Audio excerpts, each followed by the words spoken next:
The first time she met him, he was bleeding out in the dirt, half buried under the wreckage of a downed ship, lungs rasping, ribs shattered. The battlefield still glowed from orbital fire. Smoke rolled over the plains like ghosts. Captain Eris Venn of the Korrathi Strike Legion wasn't supposed to care. She was a warrior of the Empire, forged to be unfeeling, disciplined, efficient. But when she pulled back the metal plating and saw a human under it, something in her paused. Humans weren't supposed to be here.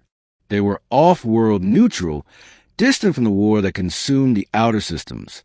Yet there he was, dust-covered, eyes half open, still trying to breathe. "Don't move," she said coldly, raising her weapon. He coughed blood and managed a grin, not really in the mood for moving anyway. His voice, tired, light, defiant, made her frown. She scanned him. Multiple fractures, internal bleeding, spinal compression. He was dying.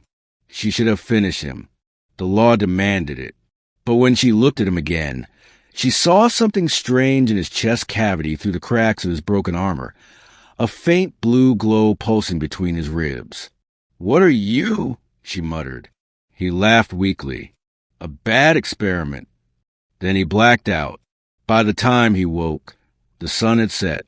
He was lying on the cold floor of a Korrathi supply tent. The alien air was thin and hot, stinging his throat. Eris sat beside him, her armor scorched, her expression unreadable. "You're alive," she said flatly. He blinked. "Mostly." She tossed him a piece of bread, hard, nutrient-packed, tasteless. "Eat. You heal too slow." He tried to sit up and winced. The pain in his side flared sharp. He pressed his ribs instinctively and felt bones grinding. "Don't touch it," she warned. "Kinda hard, not to when it feels like a knife in my chest." She stood abruptly, across the tent, and returned with something that looked like a small red blade, flat, humming faintly with energy. "Hold still," she ordered. "Wait, what's that?" She didn't answer. She kicked him sharply in the ribs. Pain shot through his body like lightning. He gasped and froze. The agony vanished almost instantly. His ribs clicked, aligned, healed. He blinked in confusion. What did you just do?" Eris arched an eyebrow.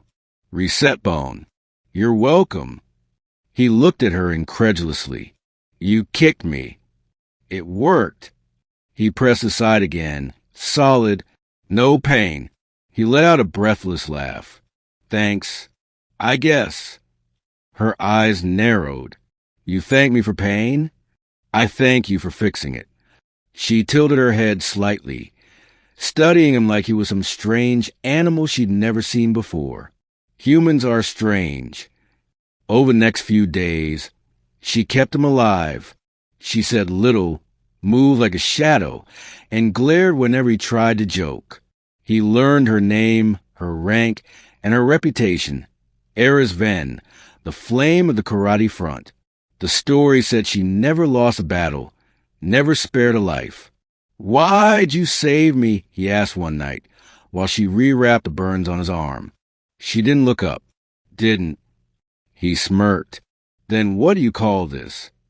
"Study," she said simply. "Your body repairs differently. I want to know how." "Good thing curiosity outweighs mercy," he muttered. Her eyes flicked to him. "You think I have mercy?" "I think you have questions," he said softly. "And questions mean something survived inside you." Her hand froze for a fraction of a second. Then she tightened the bandage roughly. "Sleep," she said. But sleep didn't come easily. Outside, the war raged on. He could hear the artillery in the distance, the low hum of troop carriers overhead. The tent glowed faintly from a heating core in the corner. He watched her move, checking her weapons, adjusting her armor. Every motion was precise, practiced, but sometimes, when she thought he wasn't looking, she would touch the scar on her wrist, a long burn mark that pulsed faintly under her skin. "Old wound?" he asked quietly. She didn't turn. Old mistake. He waited. Finally, she said, I once spared an enemy commander. My squad was wiped out the next day. He frowned. So you stopped sparing anyone? She nodded once. Pain teaches. He looked down at his chest, where her kick had healed his ribs perfectly. Sometimes pain heals, too. She didn't answer, but her gaze lingered on him a moment too long. By the 5th day, he could walk again. The blue light under his ribs, the same glow that caught her attention, was brighter now. What is that? She demanded. Nanoforge, he said. Experimental tech.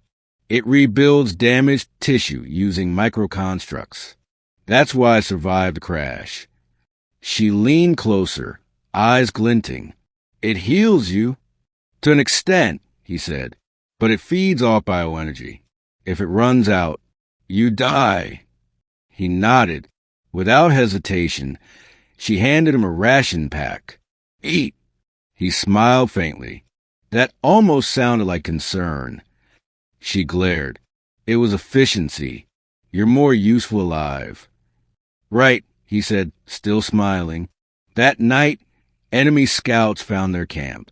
The ground trembled under approaching footsteps. Eris grabbed her plasma rifle, already in motion.